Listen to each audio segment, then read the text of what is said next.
Welcome to another episode of We Don't Die. I'm your host, Sandra Champlain, author of the international best-selling book called We Don't Die, A Skeptic's Discovery of Life After Death. And just a reminder, my home base is wedon'tdie.com, where you can always find our free Sunday gathering with medium demonstration, join one of our wonderful online classes, and so much more.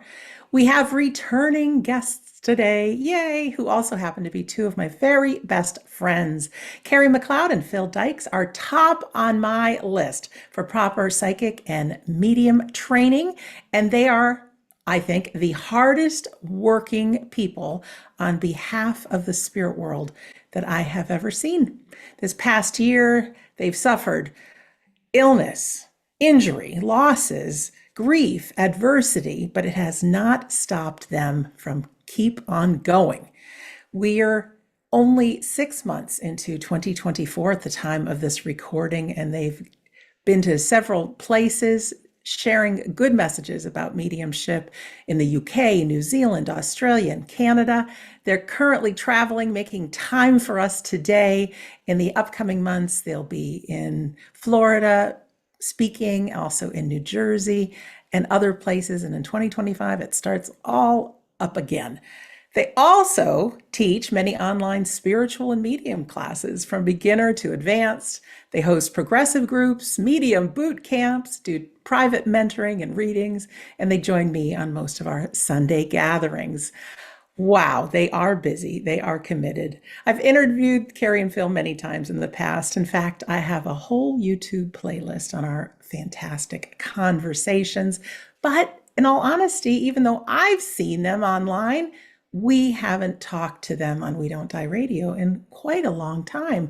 So I figured today we could catch up with Kerry and Phil. We can find out about their why they're doing as much as they're doing, what's behind it all.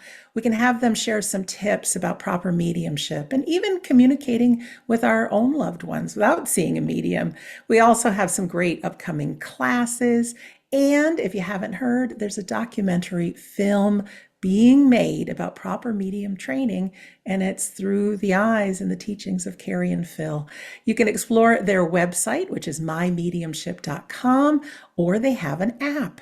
Just type in the search, My Mediumship. You can also go to wedon'tdie.com, and I have a Kerry and Phil page that you can click on right at the top of the page. I have said enough. Kerry and Phil, my dear friends, welcome back to We Don't Die Radio. Thank you very much. We're exhausted listening to you. Had not realised how much we squeeze into a year. It does. I think we need to lie down, actually, because it's when you hear, when you get involved in doing this work and you're serving and you're trying to help people, you don't realise the actual workload that you are doing. So to hear you quote those things, it was like, wow, we're doing all that. Incredible. It's lovely to be back, though. Thank you for speaking with us. And we hadn't actually seen each other face to face in a while, but online for a little while either. So great to see you. Yeah, it's nice to be together. And I know there's more you're doing that I don't even mention. Plus, you got families and your home and kids and all those things. So you are busy people. So thanks for taking some time for us today, squeezing us into your travels. The big thing that comes up first and foremost is your why. Because when I started creating just the intro that I was going to read about you guys, I just thought, holy smokes, are they busy? What's underneath it all? What drives you? What is that fuel in your fuel tank that even when you're exhausted, you keep going? What is that all about? I think the easiest thing to bring the why across is to spell it out for you, which is TRUTH, truth. Letting that truth be shared across the world to everybody that is willing to listen, anyone that is curious, anyone that is seeking that knowledge of the afterlife or truth of life. That's the big driving reason. And also from our own backgrounds, the journey that we went on, it was incredibly hard, very difficult to find those truths, to find that tutor, to find help. We want to make it accessible to as many people as we can to help people, because sometimes on this journey, we can feel very, very alone. So the more that we can spread the word of truth, the more that we can share about spiritual practices, mediumship, the spirit world, for me, the better. It's something myself and Kerry have talked about in great context and depth, where people are looking for all kinds of things. So to make it accessible is the greatest service of all, to leave that legacy behind, to make it easier for people to find those answers, to seek that truth. I think when it comes to the truth, often the truth of the why, often people don't have to dig as deep to find their why until things get really tough. And as you indicated, we're only halfway through this year. And so far, we've had parents that have been very ill. We've had parents that have transitioned into the spirit world. We've had illnesses, with somebody in particular being hospitalized and seriously ill. Just last night. I wasn't talking about last night. But there we go. Hold on. As well as all the others, we've got parents that are still here, and our children. Between us, we've got 4 children. So fitting all that in, sometimes it can become a little bit of a challenge to remember our why. But actually, and I was just speaking about this to somebody very recently, to find out your why, you have to know your purpose. Without your purpose, you can't be passionate about it. You can be passionate about a thing, but without knowing what your purpose is, which is the equivalent of the why, it's really difficult to keep on going. And I know during the filming of the evidence, the documentary evidence of the afterlife, there was part of that where I shared in depth about my mum passing to the spirit world. And at that point, the why became so important. The spirit world are the why. Human beings on this planet are the why. I think everybody deserves to be able to know their loved ones are safe and well, to know that we can communicate with them, to know that they are close by, and to know that there is a life after death, to know that when we die, we go to a place. And yet, knowing that, to know that grief is a really important part of being human. It diminishes grief nil. It does, doesn't it? I think, sorry for stepping in for a second. I am, yes. Mediumship isn't just about evidence of the afterlife. It isn't just about evidence that we survived the physical death of the body. We've got to remember that mediumship is also about inspiring the living, and how we inspire is through the story of that evidence. But as Kerry's talked about grief and loss there, mediums should have compassion, should have empathy, should have understanding of that evidence and the messages that they're relaying. It isn't about being in the spotlight. It isn't about being seen for the medium. It is about helping people on that journey of grief, where they can find solace, they can find peace, but also they can find out where they are in life, and to let them know that they're being loved still, watched over and taken care of in the best possible way through that evidence and message that has been brought. And I think that's one of the big things that's missing. So sorry for intruding. I can't remember where I was. I think I was talking about the why. Yes. Everybody has that right to understand that. And as Phil's spoken about there, inspiring the living, the biggest message we hear from the spirit world is live, live, live, live, live, live. That old adage, dance as if nobody's watching, sing as if nobody's listening. That's what life is living. My grandmother used to say to me, she wasn't a spiritualist, and I don't know if she believed in the spirit world, although I do now. She used to say, "You're a long time dead." So you have to make every moment count. And I think that's our why, letting people know the truth, but also there's two other aspects to it. Letting people know what they should expect when they receive an evidential mediumship reading, and letting evidential mediums know the level to which they can get their mediumship to, just with refining what they already have. We don't need to change an awful lot. We just need to refine a few parts of their mediumship, and it opens up and lifts that glass roof that they didn't even know was there to be that best evidential medium that they can be. Thank you. I know if people are longtime listeners or viewers of this, they know my passion that I share with you guys about proper mediumship on planet Earth. Just like doctors, there's many out there, and just because they have a title doesn't mean they're good. So you want to do your research. There's got to be a code of ethics. And for the mediums watching or listening, I know without, how do I say this? That there's plenty of people that are out there that offer at-home study courses and books you can read and all those kind of things, but it is continuing to develop.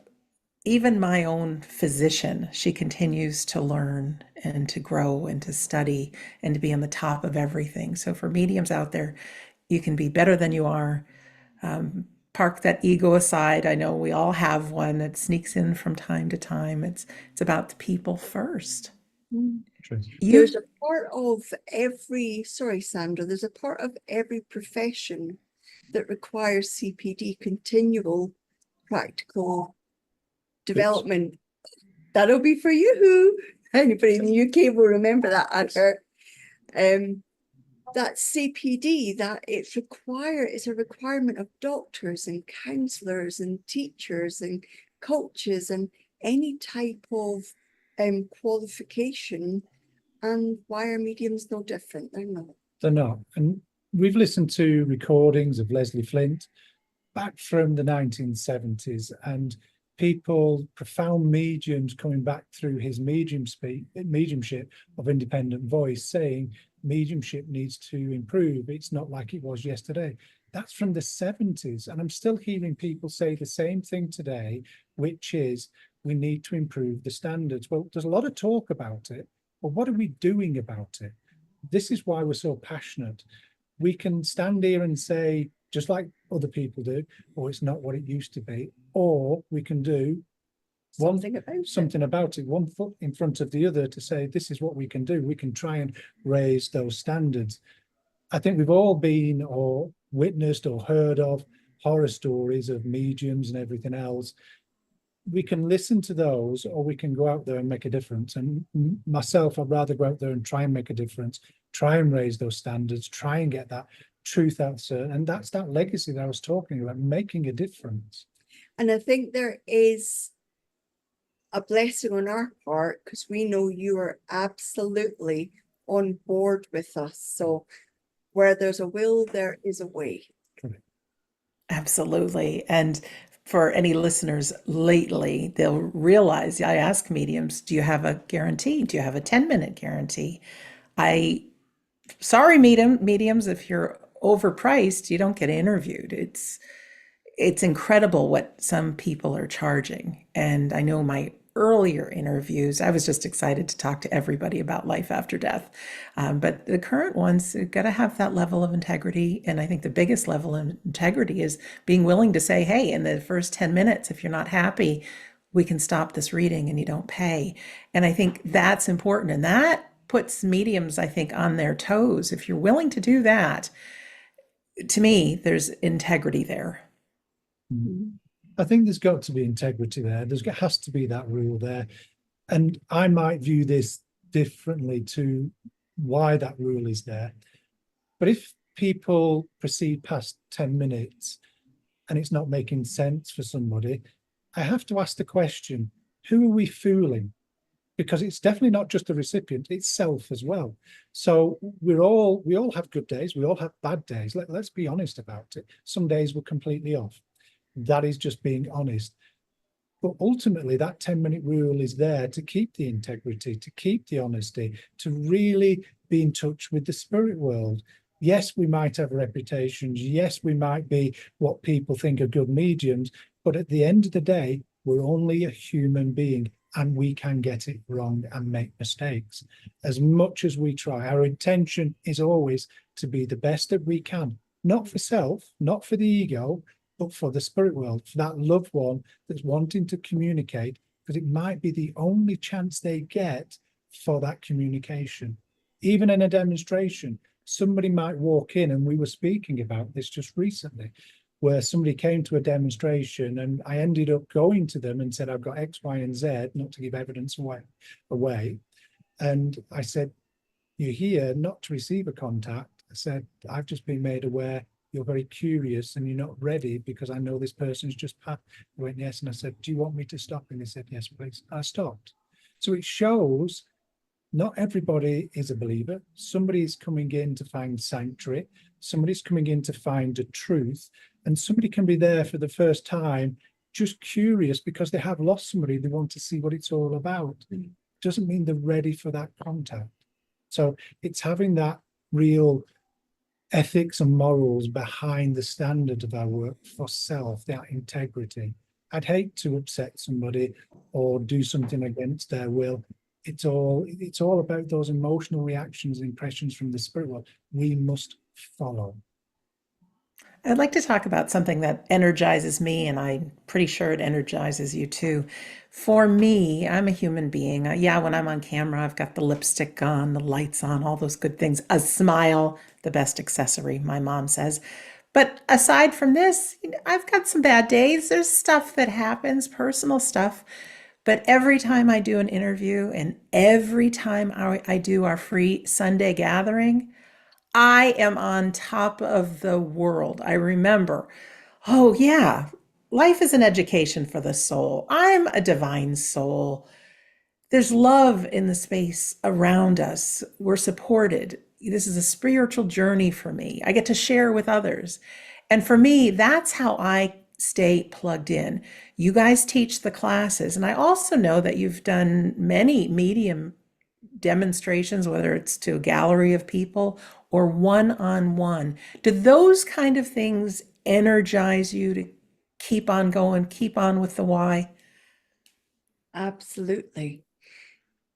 At our lowest moments, at the challenges, and you're right, we're human beings, so we have moments that are more difficult than others. It's like being plugged into something that makes sense, that just somehow, when you're in that zone, everything makes sense. You know, that moment where, might be a very strange analogy, and I don't think I've used it before. So here's a first. I'm wondering what's coming. Me too. When you're in a dream state and everything makes sense, the water is pink, the sky is green, and you don't question it. And then you wake up and suddenly real life comes back in and you begin to wonder, why did that seem real? Or you completely forget. For me, working with the spirit world is that dream state where everything is just as it's meant to be. It might not be what's happening in my day-to-day earth existence, but when I'm plugged into that place, it makes perfect sense why things are the way they are, because it's another person's reality, it's another person's experience. I don't question it, I don't judge it, I don't compare it to the other person's experience or my own. For some reason, when I'm in that zone, the world makes sense.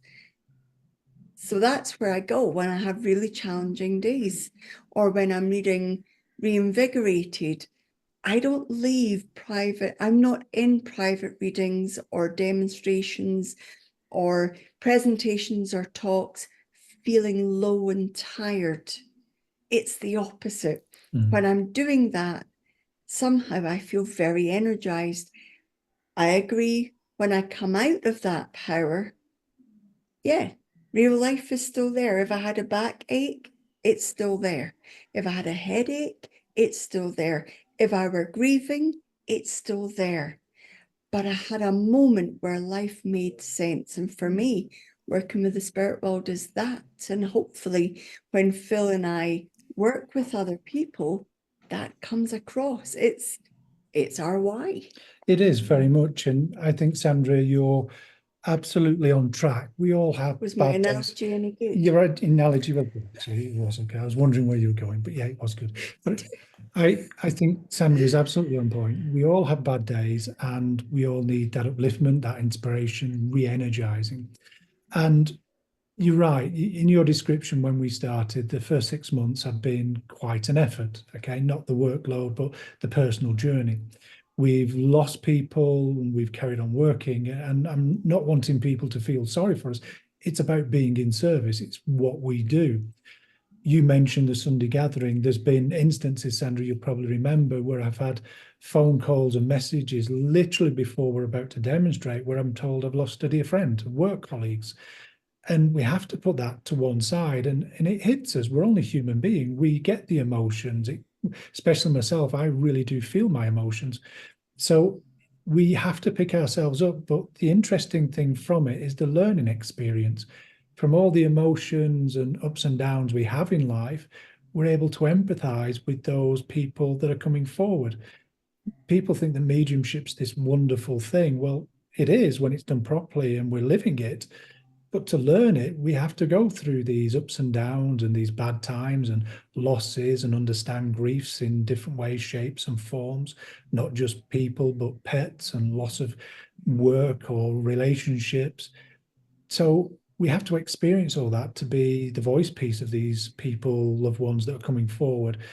But it does re-energize us when we do that work, because all of a sudden we get a deeper understanding, we get a real insight to how somebody else is feeling. And my bad day, yeah, it's a bad day, but somebody else's bad day can be worse. And all of a sudden I feel quite fortunate. So it lifts us. But we learn from those experiences, and it makes us reflect on our own lives that lift us and say, you know what, we're not the only ones that are going through these situations. But when we deliver the reading properly, it does energize us, it does inspire us. And it's not even our reading, because we're, if you will, following the story of somebody's life and the evidence. And we can see what it does for that recipient. We can see how it affects them mentally, emotionally, physically. We can see that peppiness come back into their life, that spark of life in their eyes. And in a demonstration, we can feel tired, we can feel exhausted, we can have bad days.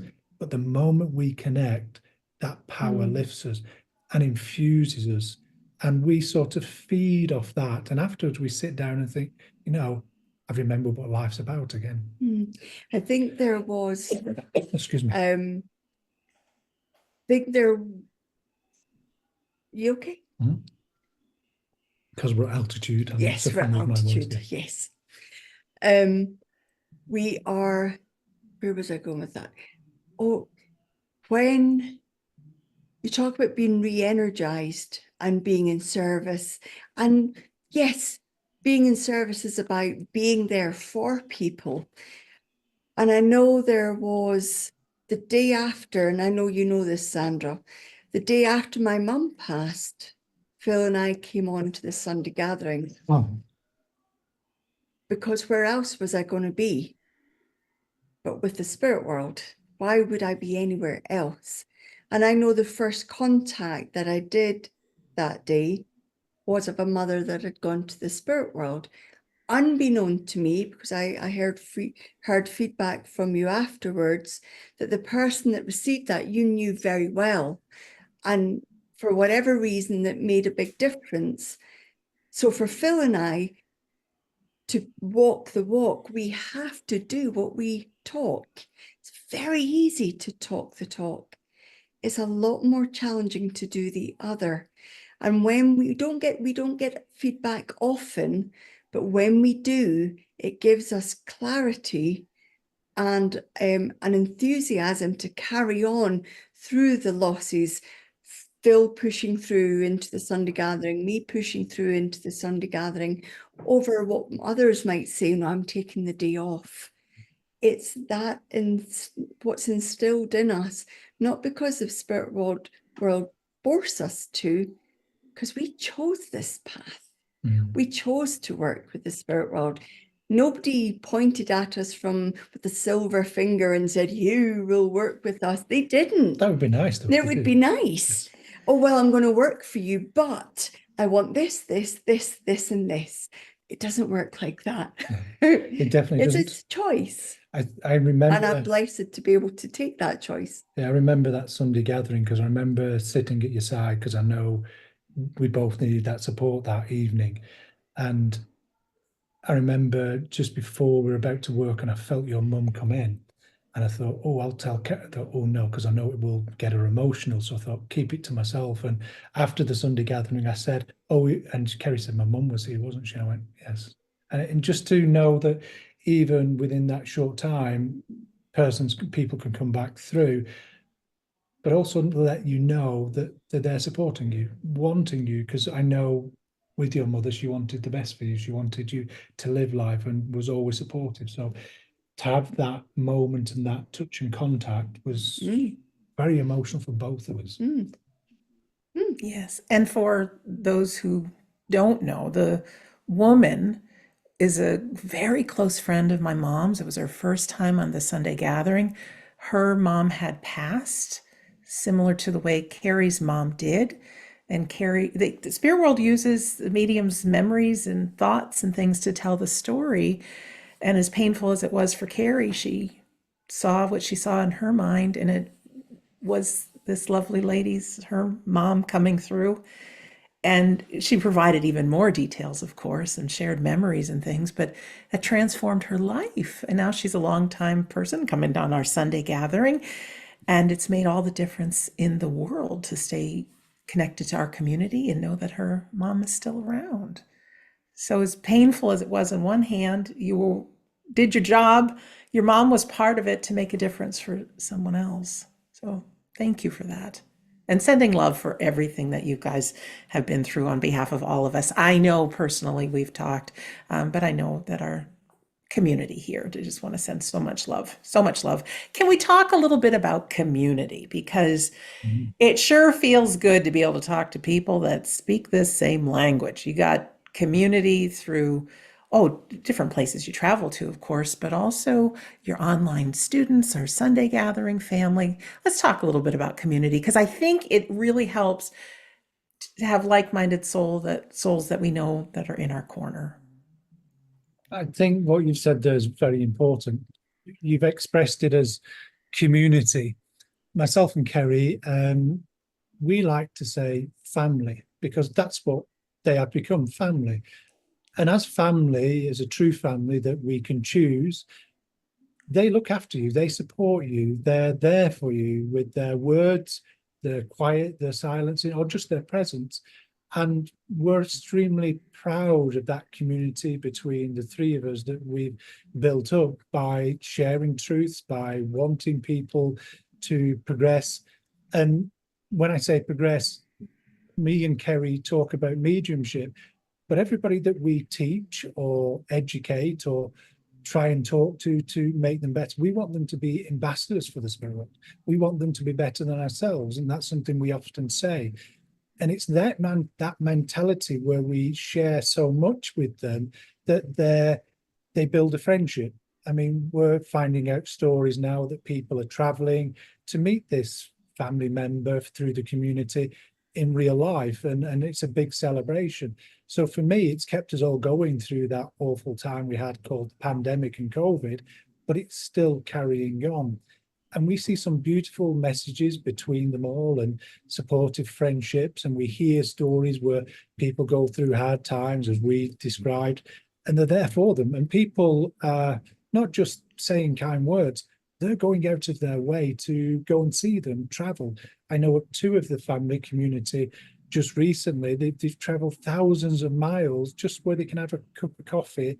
Then they have to travel back by planes, thousands of miles. It's extraordinary to hear the support, friendship, the love, the world and the atmosphere they've built, even when we're not feeling great and we come on to the classes, instantly there's a hit of positivity, there's a hit of friendship, and it's like, wow. And it makes you forget everything. And for me, it's very important in a spiritual community, because unfortunately not everyone is spiritual these days, and to have that space that you can call sanctuary, you can have a space that's safe to work in, where you can be open, honest, and vulnerable, and know that everyone there will support you. Over the last few years, the stories that have been shared inspirationally by the students and communities and family of them has been incredible. And we've been touched. There's been tears at times, because we hear some of their plights and what they've learned through it. It's incredible. So it's our part of our passion, as well as we look at ourselves as professionals in what we do. We always take on board what they say, how they act, and how they perceive things, because we go, oh, that's interesting, because that adds to what we know already. It gives us a different insight and reflection from somebody from a different cultural background. And we've got communities within communities. We've got each individual class with communities in those. When they move between classes, you'll hear people say, oh, I've not seen you in such a long time. Where did you go? Oh, I was in the other class. And I've popped back in here because I want to brush up on, or reintroduce myself, or see where I am since the last time I was in here. So we've got the classes, then we've got the Sunday gathering community. And you know, Sandra, the emails people have sent in to share what a lifeline the Sunday gathering has been for them. Now I know, and Phil knows, and you know, through strife, the Sunday gathering is a place that we plug in and we get into this reality where just for a tiny moment, everything's back into perspective of how it should be. And for a lot of people, that keeps them going for the week. And then we've got the communities of those that have been online and those that haven't, coming together in the face-to-face events. And I know you've got some marvelous plans for 2025 and 2026, where people will have those opportunities of coming together face-to-face. But whether you're there or whether you're there in spirit and you come in via a screen, or whatever way it is, or whether the audience is there in person or on screen, it's about being present. And I think that's something the pandemic has given us, this blended coming together. We've done so many events where people are online and they're there in person, and it changes, it alternates. So everybody feels they're not losing out there by being online, but there's something different about being there in person. I know through 2019, there was something special about what happened in the weekends and the weeks that you organised, Sandra. And when the spirit world feels it's the right time, I'm sure they will manifest something beautiful in the northeast of America somewhere. Most definitely. It will happen again. Can't say when. Even for myself, my mom and I owned our catering business, and we saw, oh gosh, 600-800 people every week. And then in between, we've done our live events and things. So I was always with people. And now, since 2020, it's just my mom and I, and then the occasional trip to the grocery store, we're with people. And I absolutely must say that our online classes and events, while they're not people I can hug, because, just a little square on Zoom or a name, it truly is that feeling of community. And so for anyone who does not have a community, please come join ours. Even the chat box lights up on a Sunday. People are so grateful they're back. They call it our family, like you did as well, Phil. And we'll talk a little bit more about our classes in a little while. But I want to talk about being a medium, because some people, and the earlier Sandra thought, oh, you had to be somebody very special with special powers. Oh no, you just have to be a human being because we are that divine soul. Could you guys describe a little bit what it feels like, what your experience is, say on a Sunday gathering when someone from the spirit world comes and then you have to describe them because it watching you two in action, it's like you can see them sometimes, you can hear them, they're showing you things. There's a lot of humor involved. But what does it feel like to be a medium? What kind of sensations do you have? Do they use all your senses? Hmm. Yes, they do. I was just trying because it's a massive question you've asked. It's a huge question. In fact, there's a video I just recently on it too. There is, and if we understand mediumship and what mediumship is intended for, which is to inspire the living. So, as you rightly said, we see them, we hear them, we experience them. There's a lot of humor because these people are alive. We're not talking. We describe them because they passed. They've survived the death of the physical body. We describe them. We look at them that they passed, but actually they're living. They're alive. And their personality, their character, everything's still there. So why can't they be humorous? Why can't they be serious? But as a medium, we create what we call a spiritual reality. So the way I've tried to explain it recently on a video we put together was where somebody else, it's my thoughts, but somebody else is speaking them a different voice and you're seeing a different face. And it is exactly that. We become that person. We blend that reality, our reality, we move into their reality. It's called an active ingredient as we move our consciousness into their reality. And we experience their emotional states, their perceptions and understandings of life, their imagery of what they recall that's important in that moment to that recipient that received the contact. So if you look at it in a way as a clock, and on that clock, you've got 12 hours, but you've also got 60 minutes. So we use the analogy of the pointers of the 60 minutes that you've got on that clock face. If we divide that into like a pie chart, and that's their whole life, those 60 minutes represent their whole life. They've got to choose segments, some of those minutes, and it might be minute 1, might be minute 20 or 30 or 50. In that order, they come for a specific reading in specific reason to meet the need of the person that's receiving the contact. So the medium is blending with the consciousness of their loved one that is still very much alive, and they're being impressed. Now, this is the important part. As we see, hear, or sense, it touches us emotionally. It gives us an emotive direction to use that evidence, and it takes us further into their world, further into their personality and understanding, and further into their perception of life. So all of a sudden, the reality now, as you're listening to me and watching me, you become me. You enter into my mindset. You enter into my memories. And the beauty of this is where we then live those moments.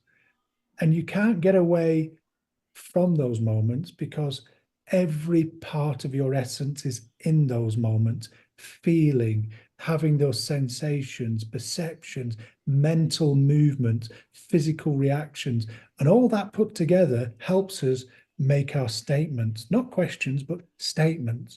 Your mum was like X, Y, and Z. Your mum did A, B, and C. Your mum did E, G, and F. We start to become them. And if we do that properly, and we're really in the essence of who they are, our body language changes, our words change, our perception of mind changes. And for a moment, we lose ourselves in that. And that's the best way I can describe it. We're living their story and presenting their story in the way that they want to. And when we do that, Have to take a breath. Altitude. When we do that, then we stay in that space until we understand what we've got. And part of what we're looking to do in terms of raising the standard of evidential mediumship, both for the recipient, the sitter, and for the spirit person is for the medium to be able to fully understand what they're receiving. Now, there are mediums that will partially understand what they've got. That's not good enough for me. I'm a little bit too curious for that. Also, I don't want to partially understand the spirit person and then let my recipient, my sitter, finish it. So hopefully, when Phil and I work, there's few instances where we will say things such as, there's something about, or you would understand a connection to. It's not to say we never use those, because we don't understand everything we're ever given. But if we use them, it means we're not fully understanding it. And one of the things we express to the people that are developing their mediumship or looking to heighten the level to which they can deliver their mediumship is, if you don't fully understand what you've got, then the recipient, your sitter, might not fully understand what you've got either. That lacks that clarity.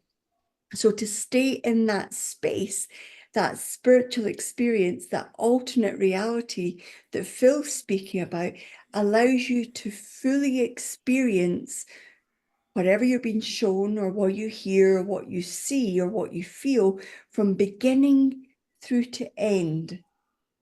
So halfway through is the something about connection to, but if you stay in that spiritual experience all the way, you can get everything you need to make clear statements about what you're getting from the spirit world. This is a level to which every medium can get to if they're willing to come outside the comfort zone, because the comfort zone is where everything that always was and everything that is. Can I put my hand up, interject? Comfort zone is where mediums go to die. I had a very low voice there. Yes, because if we go in that comfort zone, we get stuck. I'm just going to carry on from where I said before. Yeah. Yes, I am. So in that conscious movement and reality that we're living in, it's like having a conversation. Well, ladies and gentlemen, how well do you listen? Are you the type of person that jumps in and goes, oh, I know what you're talking about, and finish up? That's me. Okay. In everyday and I love life. them for it. And I've got to admit, I've had to train and discipline myself when I'm working not to do that. And this is why we get the dreaded no, or mediums get the dreaded no, is because they've thought and perceived they've got what they understand and jumped in before that communication has flowed on, and they've not listened. So if you don't listen and you jump in, then we can see that in your mediumship, the mind clamps down on things. But if we listen at a deeper level and really listen to somebody, we take notice. We don't just hear, we feel things of what they're saying, or maybe what they're not saying as well. So you get a deeper insight. And if we look at it from a conversation as in a coach, which we both are transformational coaches and therapists, we listen, we don't interject, we surrender and follow to the story, but we collate that evidence and understanding as we move through that contact. And just like you do have a normal conversation, because it is like a conversation, but you must listen, is then when we proceed forward, when there's a chance to speak, we present that evidence. And the recipient says, yes, we go back to the communicator, they talk, but we never let go of the communicator. We never let go of the loved one, that reality. There's enough of our awareness left to present the information, the evidence, but the purpose or the majority of our consciousness is still with that loved one. And when we mention listening, we're not just talking about with these. When we hear the spirit world and we listen to the spirit world, it's here, and although you can't see it, down where everybody's tummy button is in the solar plexus in the gut. So we feel here and we listen at that emotional level. And it's amazing how much we can actually understand, and our brain changes that into words we can attribute to the feeling. And it's the last part that the medium says, I hear, or what they're saying is. But we have to listen at this level. This is a deeper level, and really feeling, seeing, sensing, and understanding the person in spirit, that loved one, fully, so that we're not just handing out half-baked statements that we don't understand. We can actually, for me, being the medium is being part of a very, very special connection, a very special coming together of a number of people. The person that's unseen, the person that's here, they've had a life together, they've had moments together, they're sharing those moments. I get to be in those moments. It's a very, very privileged place to be, and to feel and see and experience that.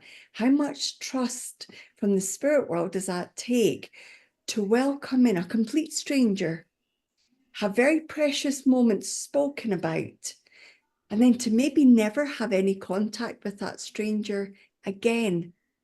It's a very, very privileged place to be. There's something to be said, just before we go back to Sandra, of what Kerry's just said there. Ladies and gentlemen, if you went to the spirit world, if you transpired to the spirit world, you transitioned to the spirit world, what would you want to be talked about? What would you give? Would you want to be a ball of energy? Would you want to be a figure or a mother-like figure? Or would you want to be you and your story told in the way that you want it told? What we've described as a medium, or being as a medium, is doing exactly that. Telling the story how your loved one wants it to be told, to follow all the nuances of feeling and impressions of emotions and mental aspirations of where that evidence should go or how it should be told in their way. Because if you think about it, you're the important one that may be talking to your child, to your brother or sister, sibling, your mother or father, whoever, friend. You know what to say. Us as a medium don't have a clue. We should never control a contact. We should never say, well, I want better evidence. We shouldn't argue and think, oh, I want something else, and I'm not going to say that. We hear these things being said. But you want your story told in the way that you do, because you know that it'll touch that loved one in front of you. And that's where we specialize. That's what it's all about for us, following and surrendering and understanding what has been brought forward through these conditions we've talked about to touch you. And for us as a medium, we'll never know if it's good evidence or not. Only you will know that as you receive that contact. We've got to understand being the medium is not about being in the spotlight. It is about just being the conduit where love, empathy, and compassion is emphasized through, and understanding how that evidence needs to be told. Not every contact is highly objective in evidence. Some are very emotional. It's because it's needed. People talk about consistency and mediumship. Should be understood. We should deliver what comes and do not embellish. Just understand it and give it, because they know what they're giving is what is needed to that loved one that is left behind. Thank you very much. One of the reasons I wanted to talk to you guys today is to just share about our medium classes. We would never think of going to med school just for fun, right? No, you go because you want to be a doctor. I believe, and I know you do too, there's this spiritualization of the self. And not only that, I had this aha moment that a reasonably priced hour for a medium reading, and I'm saying reasonable, is around $150-ish. A lot of mediums do half-hour readings, so that would be 75-ish, in that realm. And certainly if you have loads of money and you feel like spending big dollars, that's up to you. But to feel comfortable paying that kind of price-ish, right?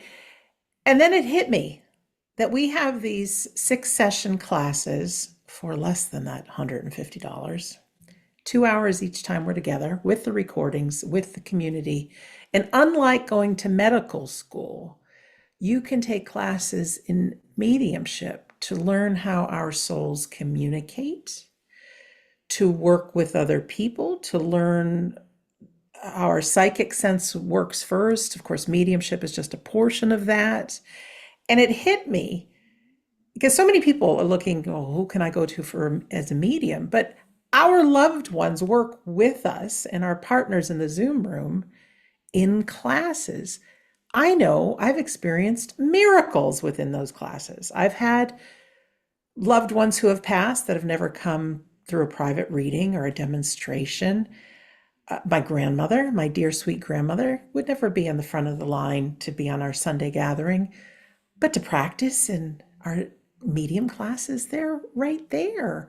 Could we talk just about, you don't need to want to be a medium. You don't ever need to have clients come to you and give sittings, but just what's available and learning how our soul works. But not only that, taking a few classes and realizing sometimes the pictures or feelings that come through, these could be your loved ones and probably are.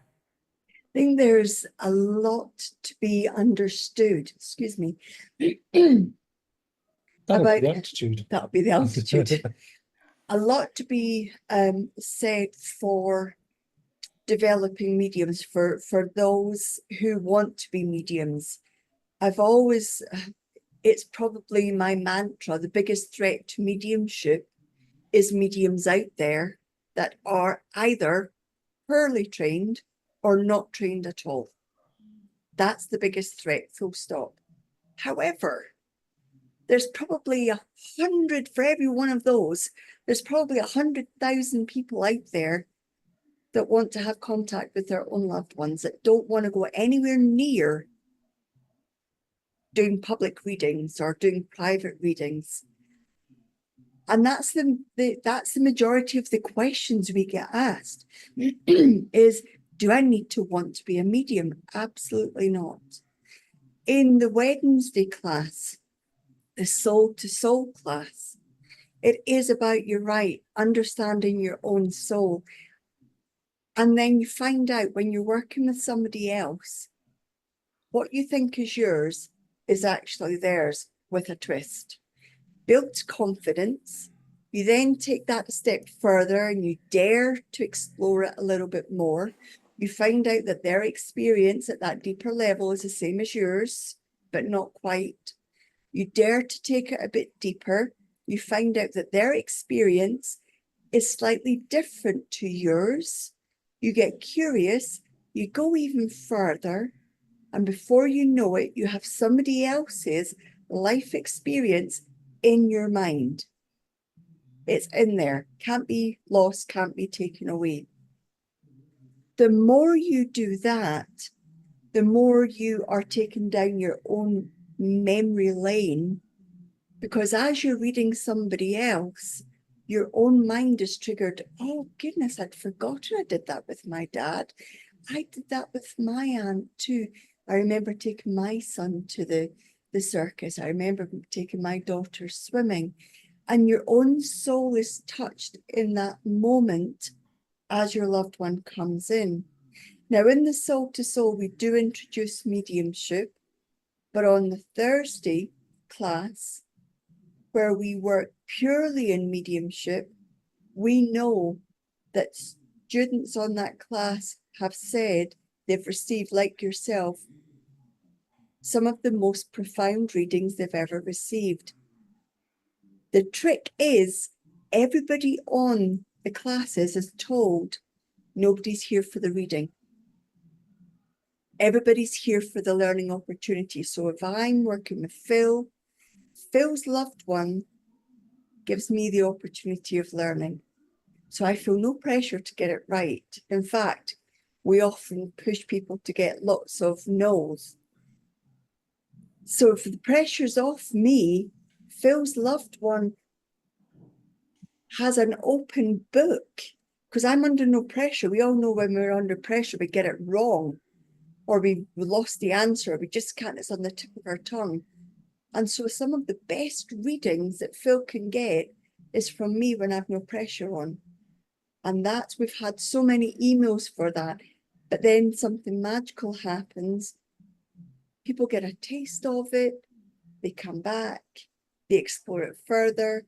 They don't want to do readings still, but they become part of the community. They reach out with their friends. It becomes a social interaction. They become spiritually more aware. Naturally, their spirituality evolves. And that's what we've been told. They evolve, the family members evolve, the relationships change as they become more spiritually minded. It's been pure magic. It has. And I'm going to say some huge things, in fact, massive things. And we can prove this because we've got testimonies and we've got video recordings of these people. We have changed their lives, but not just their lives who have attended, their husbands or children's lives, because the interaction with them has changed. It's a personal development. It's a personal journey of understanding who we are. Mediumship in many places gets taught like a dogma. This is the way it's meant to be. This is the way it has to be. A rule book. And this is the way that you should do it. Well, yes, that's only a fraction of the training, probably about 25%. The 75% is you experiencing life and understanding your perception, your morals, your ethics, the compassion of interactions with people and the experience you have with people. Mediumship must be natural. And this is what we bring into the classes. Yes, we understand the teachings. Yes, there's a formal training to it. Yes, there's procedures and mechanics to it. But ultimately, natural ability must come first. How you interact with these procedures, what it does for you. So we give you all that. We also do what a lot of other mediums don't, that personal development, taking time out, reflection, understanding what's changing, why you see the world you do and why you give your evidence the way you do. It makes you think as a person, and it makes you humble, it makes you real, and it makes you genuine. Mediumship is far more than just evidence, and it's far more than just delivering a private reading or a demonstration. It's a way of life. I know there are religions connected to mediumship, but I'd rather not go there. I'd rather just say it's a spiritual way of living. That is my opinion. That is my belief. And as long as I'm living true to my ethics, true to my morals, and delivering what the spirit world wants, that's important. That's what we bring in the classes. And fun. And fun. That's an element. In fact, you just triggered something I had a thought of as you were speaking. We don't want to be too serious. No, it is fun. And we create that fun environment. We create that safe environment where, yes, we're human beings. We can get it wrong. And we laugh about it. Okay. We've had, and again, numerous testimonies. You're a breath of fresh air. You make it fun. You make it worthwhile. And it's enjoyable. We're not being beaten with a stick. We're not being humiliated. We're not being chastised in public. We're creating, as you said it before, a community. It is more like a family. And new people come in, and the first thing we do is introduce them and say, welcome to the family. It's not all for one, it is one and for all. We all together, and we all go through it together. We never leave anyone behind. We've said that for day one. I haven't said that for a while, actually. But actually, that's the truth of it. We carry everybody until everyone's up to speed, and we all work from the same hymn book. What we found in the classes is, as new people come in, the ones that have been with us for a little while actually offer some of the most beautiful words of support. They're longing for them to be able to do it. And then what else we see is those that are advancing, they're not revered, they're not put on platforms, they're not, people don't become jealous of them. They actually say, well done. It's so good to see you moving on and doing your own private readings, or succeeding at that demonstration of mediumship, or taking the mediumship classes. There's a real sense of coming together culturally, a group of people, or the culture of a group of people are set by the group of people that are in there. And if it's not their cup of tea, they'll go and find another cup and saucer, another analogy to fall into. But when we're in this culture, it seems to resonate with everybody else and brushes off, so that everybody keeps that culture of acceptance and no competition or jealousy. And there's something between ourselves, myself and Kerry, and Sandra, that we do for people of the community that participate in the classes. We don't just give them the teachings and understandings and that personal development. We offer them experience. We allow them, when they're at a certain standard, not finished, but when they're at a certain standard, to gain further experience. We bring them onto the Sunday gathering. We let them talk. We let them gain experience in publicly speaking, publicly being in front of a congregation or an audience. We let them demonstrate to get further insight into their mediumship, what needs to be strengthened, what needs to be polished up. But we don't stop there. We've taken two groups of the community recently, of the students, to in-person demonstrations, two of the biggest churches in England, where we allowed them, because we believed in them, we know they've got the ability, and they stood tall. And you know what? As we can all feel that love we might have for our children when they do something really well, when they demonstrated, we felt like parents going, oh my God, these are really good. And they've represented themselves and us and the spirit world in such a wonderful way. It is very moving to see that, and to know that myself and Kerry have been only part of their journey, because everyone's free to go wherever they want, and they do that to experience an example, get examples of different things. Then they come back and say, I really know what I'm getting here, and this is where I'm staying. It is home. That's something that you can't get, and that's something we try and bring in. We're very passionate about what we do. Thank you. It feels good. It feels good to be with you guys. Even now, I just feel good. I know with this podcast, and also I have Shades of the Afterlife, which I'm a reporter in on the afterlife, talking about all kinds of things. I have now close to 650 episodes between the two. I am passionate about giving good reasons to believe in the afterlife. It's different to have a hope and a faith in the afterlife, and then a belief, and then knowing. So I think when we read books, when we listen to podcasts, we hear stories of, say, a near-death experience or deathbed visitation or those things. They're great and they're interesting, but I'm out for people to have experiences. I think it's those experiences that bring us from believing to knowing.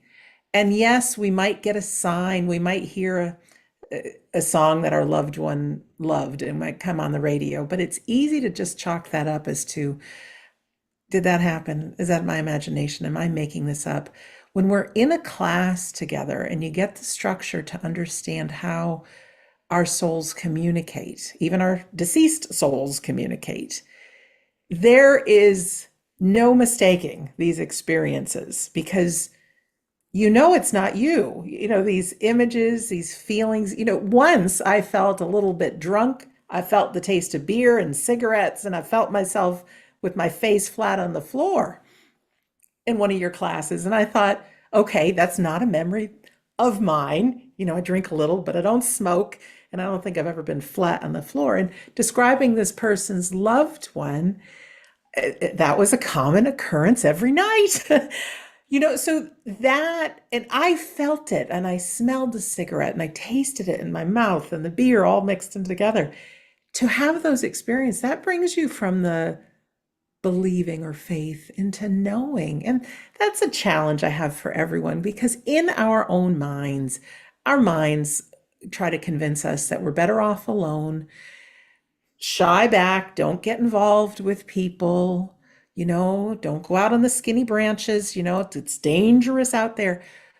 But that famous quote by Neil Donald Walsh is, life begins at the end of your comfort zone. And that's where miracles are. And to be with Kerry and Phil, who are loving and fun and teach the right way. And then you go into those breakout rooms, and as nervous as everybody is, you try it. And then all of a sudden, there you are, with these feelings, these experiences, that's, to me, experiences are what has me really believing and knowing. And I love talking about all afterlife things, but having those on the core experiences, that does it for me, you guys. Mm. There's something you've said there has triggered another quote about being out on the edge of a tiny branch. And maybe somebody can comment underneath here who said it, because I don't remember, but it's not mine. Birds don't land on a tiny branch because they think it can hold their weight. They land on the tiny branch because they believe their wings can carry them if it breaks. It's a really Love it. quote. And actually, it feeds into the classes. And as a tutor, this is something that we advocate. Not every tutor is for everybody, but you must find the tutor that fits for you. When you are developing as that spiritual practitioner, that devotee wanting to serve in the right way, you're having a personal experience, just as Sandra talked about, how she could taste and smell the alcohol and feel being flat on her face. Those experiences can never be taken away. Never allow a tutor to take that away from you, because you had it, you did it, you experienced it, and it was yours. And those experiences need to be cherished, because as we move into them and believe them, we gain confidence, and we get more of those experiences. And that's something that we never take away from anybody. They've had that experience, it's theirs, and we can feel it from them. We can feel the excitement. We can feel the anxiety. It's like, whoa, did that really happen? It's amazing when it does take place. And that's what allows, and you don't have to be a medium also to have contact from the spirit world. Don't you think your loved one can impress upon you during your sleep, everyday waking hours? Of course they can. We get these symbols and signs that we can physically touch, and we accept them because we can physically touch them and see them with our physical eyes. But these feelings we have are tangible. They move us emotively, they move us mentally, and they do something that stops us in our tracks. So if you've had those experiences, believe that your loved one was trying to make contact or trying to impress on you to get that message through to somebody else. Can we talk a little bit more about that? Because I know we have people listening and watching that may never take a class with us. They may never come to a Sunday gathering, even though everybody should. Yeah, it's great. But what can we pay attention to in our own lives? And how can we talk to our loved ones? Are they right with us? Can they hear us? Can we ask them for signs? Can we pay attention to random pictures or feelings or memories that come in? What advice would you have? So yes, yes, yes, yes, yes, yes, and yes. We can do all of All of those. them. When we have personal experiences, as you've said, they cannot be taken away. Now, there is a train of thought that says that when you see a certain thing, that is brought by your spirit person, or your spirit person influenced you to look a certain way and see a certain thing. Does it matter which one it is? No. Your spirit person influenced either that thing to be there and you happen to look, or that thing was already going to be there but influenced you. It doesn't matter which way it happens. Your spirit person, your loved one, your friend, your person made that happen in whichever way. Whether it is finding a dime on the ground, a feather in the air on the ground in your car, whether it's seeing a specific type of animal, whether it is songs are slightly different, because there's something really special happens with songs. We all know that we can be listening to a radio station and we'll go for hours and hours traveling without the radio on, and something will just move us to put the radio on, and there's that song from the loved one, that's a little bit more tangible than, is that what the red bird's called, Sandra, the little Cardinal. red cardinal, a sign that my mum is close to me? Yes. How did she do it? Did she make the cardinal go, or did she make you look? I don't mind. I just know that if that's my sign. So when we are with our experiences, whether it's music, whether it's signs, dreams are very, very interesting. I know I've had more vivid dreams now than ever before. You'll know the reason for that because I've shared that earlier. They're real. They're absolutely real. I didn't have very, very real experiences before. I had questions. This, can't question it. Day to day, when I'm moving and daydreaming and out walking, or I'm just got nothing in my mind and something comes to mind, or a memory. It happened just this morning. I woke up, we were just getting ready, and my mind went to something in particular that both my grandmother, my grandfather, my mum, my dad, me, my brother were at, out of nowhere. And I thought, oh, morning. It's real. It's very, very real, but we have to pay attention because our minds are so trained to not stay in the moment. We scroll that quickly that we're bored after a millisecond. We have to pay attention to our thoughts and then say, good morning, good evening, good night, hello, thank you.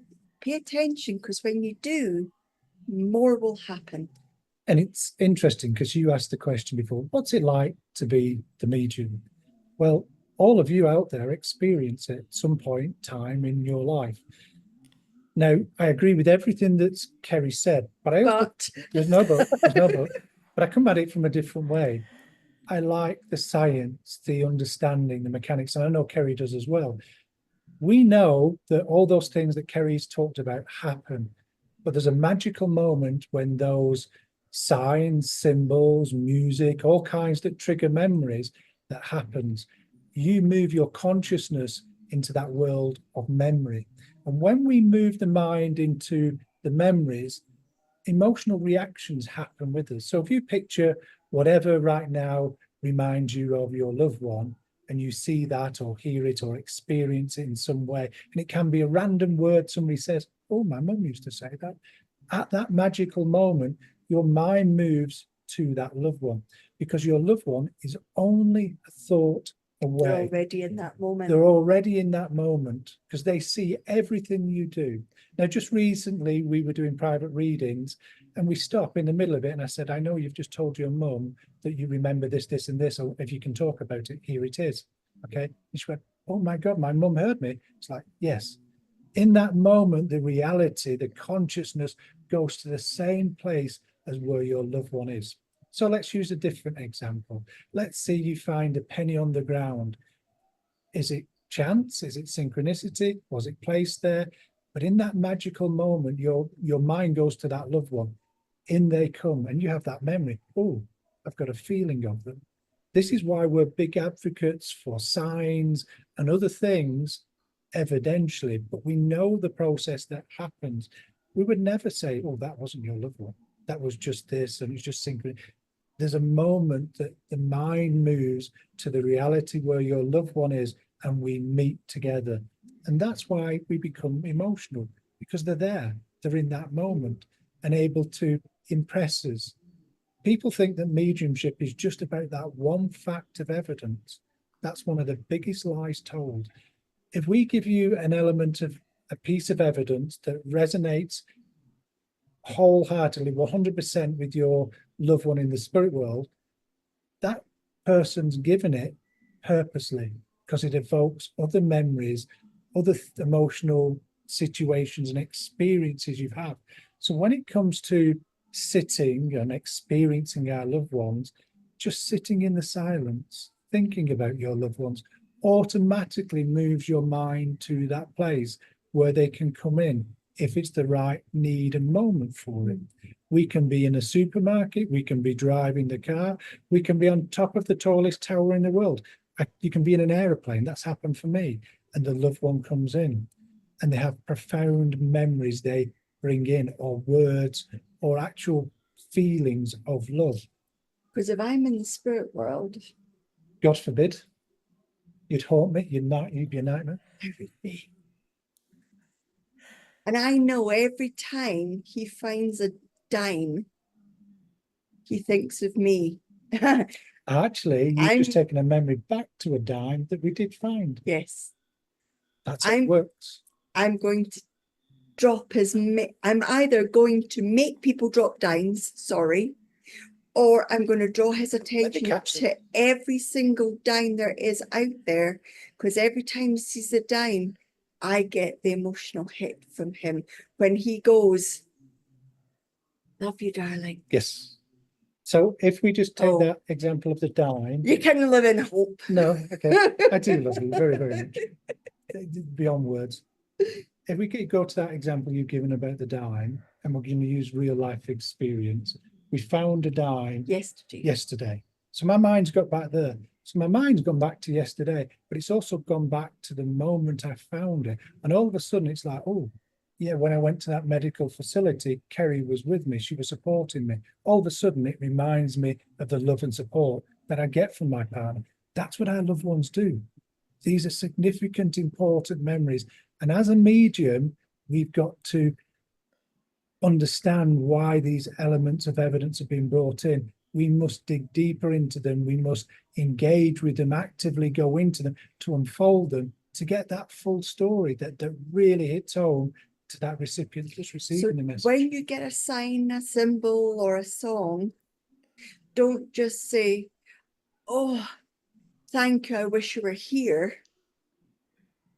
Pick it up, listen to it, see it, whatever it is, and have a thought of, "I'm so sorry you're gone, but I'm so blessed that I had you in my life." And in that moment, just go wherever your thoughts take you.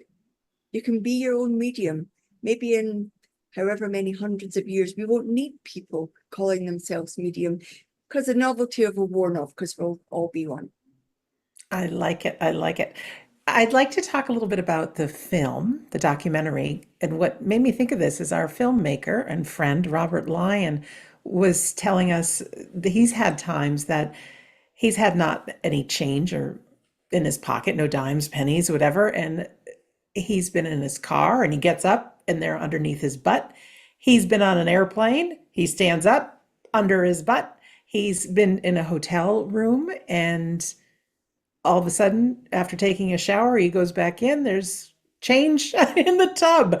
These things happen. And I think knowing Robert well enough, there's been so many seeds that have been planted in so many different ways between meeting myself and you two and more. And he just wants to share. And he's such a wonderful storyteller through video. You want to talk a little bit about what's happening with the film? And we've got a few minutes left. I also want to find out about how people get in touch with you, your website, the app, your upcoming travels. I'm going to send it over to you guys. What can you tell us first about the film? First of all, about the film, there should be a backstory of the film as well, as you mentioned, Robert, because he came into this, he had an open mind, he wanted to film and see it. But the backstory is he's developing, he's becoming sensitive, he's doing readings for people, he's practicing in the classes when he's got enough footage, he's doing.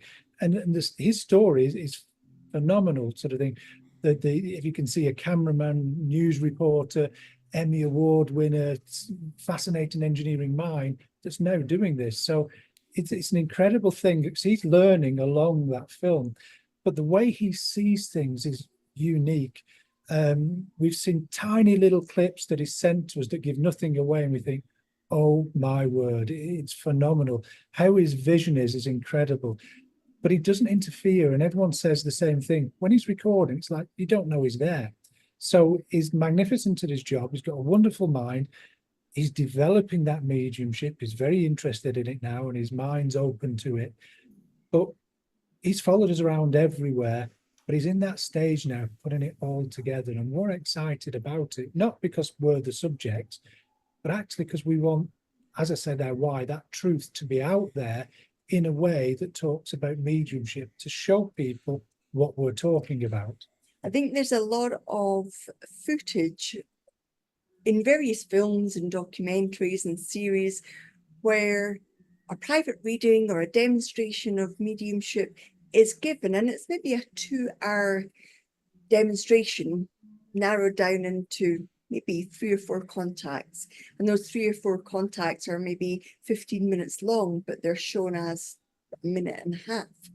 Robert's aim was to have a demonstration where there was a fairly sufficient period of time where he did not need to edit it, and that there would be sufficient evidence in there so it wasn't edited to make us look really good. Although that's not a bad thing, I suppose. Also, he wanted to do the same with the private reading, to take unedited footage into, I don't know how he's getting along with that, because he's taken so much footage, but it's been an incredible journey, especially as we've gone through the UK and Europe and down into Australia and Canada, Australia and New Zealand, where we got...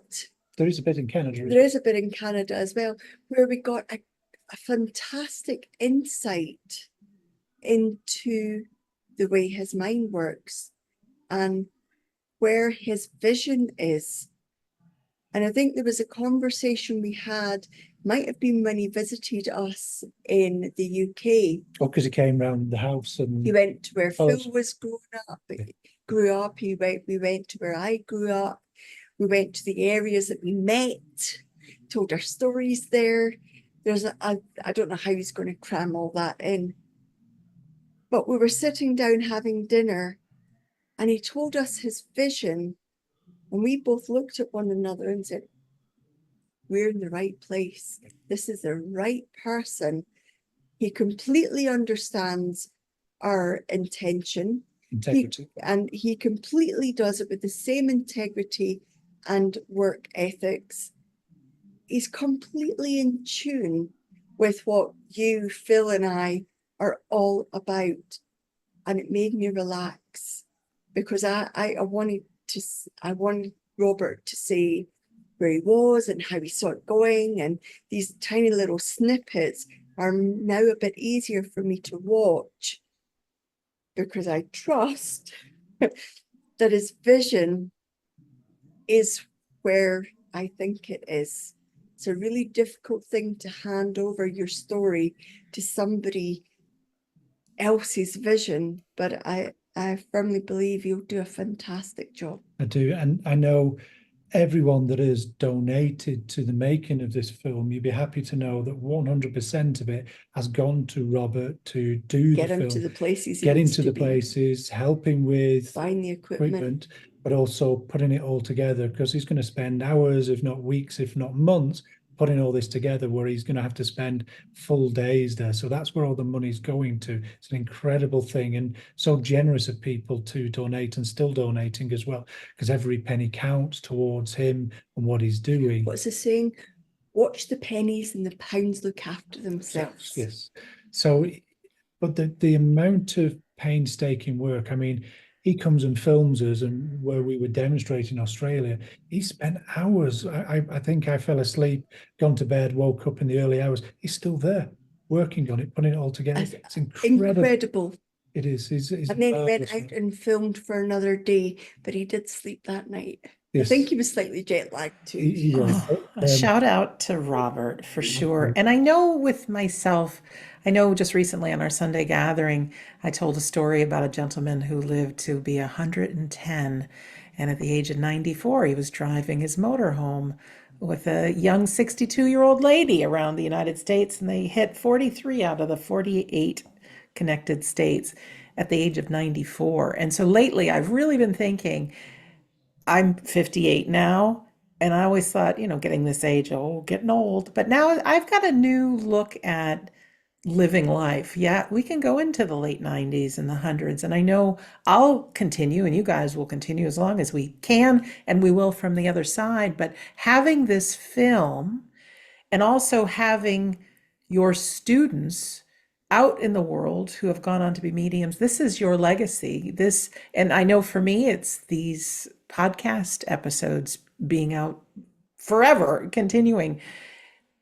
I don't know if we need to have a legacy, but it's nice, especially when we know the why. And I want every human being to know that we don't die, that we're souls having a human experience, that our lives here on earth are important, and we're going to see our loved ones again. You know, that's behind everything that I do. And so we want that to continue. So I really applaud you both. And I know sometimes it's hard to see yourself in film. And, you know, for me, I get critical when I hear my voice and did I say that? Do I sound like that?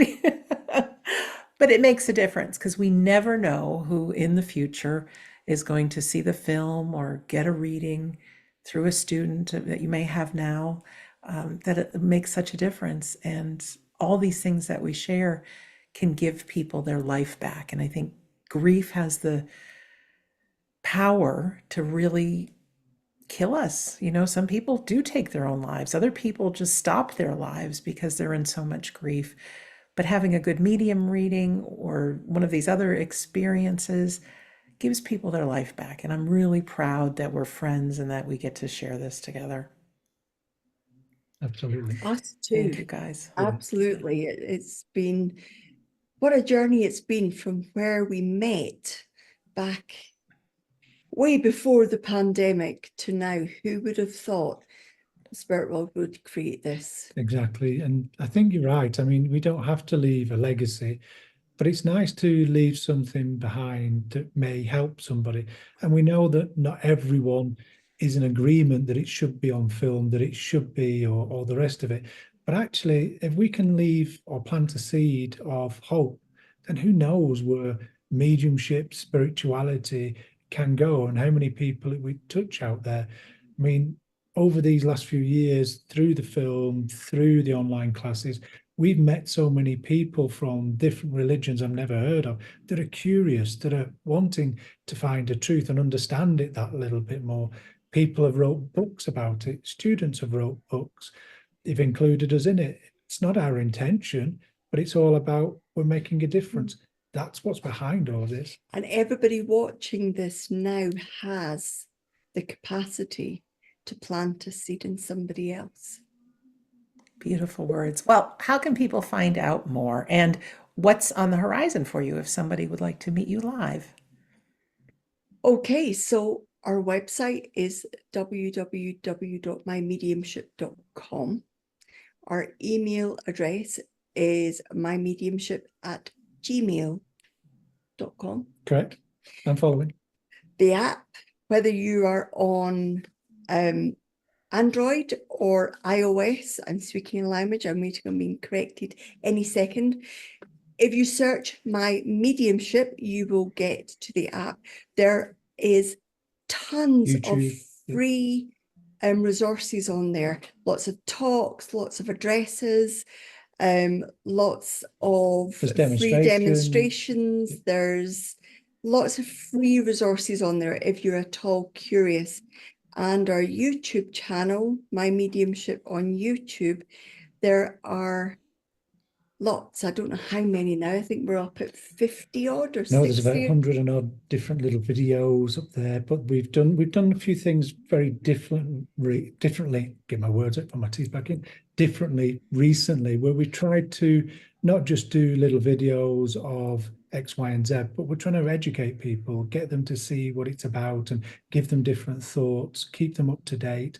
When we were traveling in Australia and New Zealand, we did the video diaries. They're on there where we shared what we'd done that day and the travels, trying to share and get those truths out to help people think that's what I want to be part of. And in that series, they get a bit more in depth as well towards the end. So you can find videos on things like, why do I feel nervous before I begin to work? Or what is sitting in the power? There's Phil's sitting in the power for free, a whole hour of sitting in the power for free up there.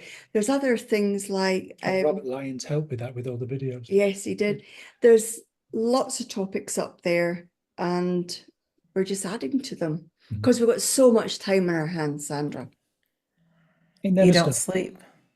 Where can people find you if they want to take part? I know you do things in the UK, Canada, Australia, New Zealand you have on the horizon for 2025. You'll be coming to the States.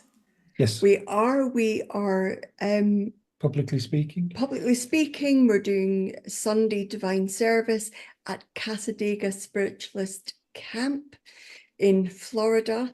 And then in October, we are doing presentations and speaking in the tri-state. So if you head to the website, you'll be able to find more on there, www.mymediumship.com.